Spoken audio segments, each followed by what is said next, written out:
Thank you, Mr. Speaker. And I rise today in support of this bill and would like to point out to my colleagues and anyone watching at home that I actually think today the difference is not really between business and labor.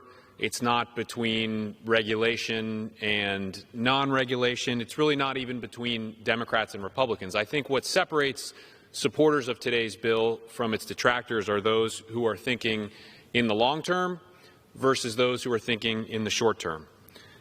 In the long term, climate change truly is a threat to American national security, and the Marine Corps in which I served has already had to consider whether it would move some of its historic bases, including Parris Island, perhaps the soul of the Marine Corps, simply due to sea level rise.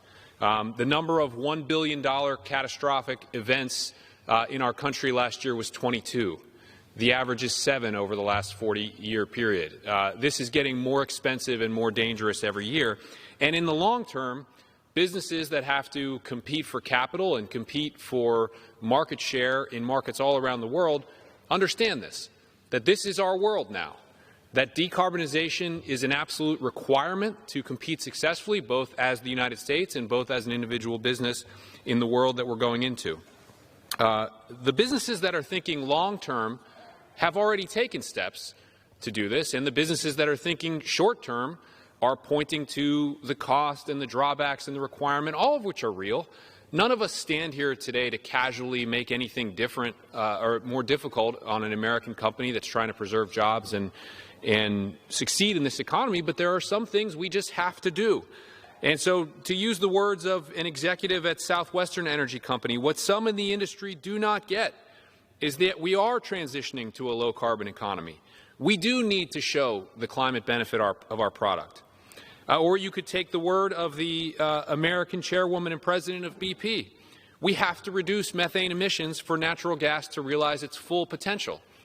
And in my own hometown of Pittsburgh, we're happy to have headquartered the largest producer of natural gas in the United States, EQT. And even though under the Trump administration, the EPA head came to Pittsburgh to announce this absurd rollback of a rule that's good for business and good for the environment, EQT's president and CEO just 2 days ago said that tackling methane represents an opportunity for the United States because our natural gas, American natural gas, can become the decarbonizing commodity of choice.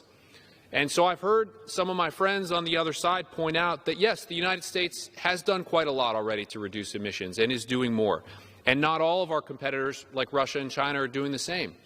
That's okay. Our market opportunity will come from attracting business among our allies, South Korea, Japan, the European Union. And if you just picture now a politics of the near future where the European Union is placing carbon tariffs on every product that comes in or out, lower carbon, American LNG will simply outcompete Russian products or Iranian products or any other product.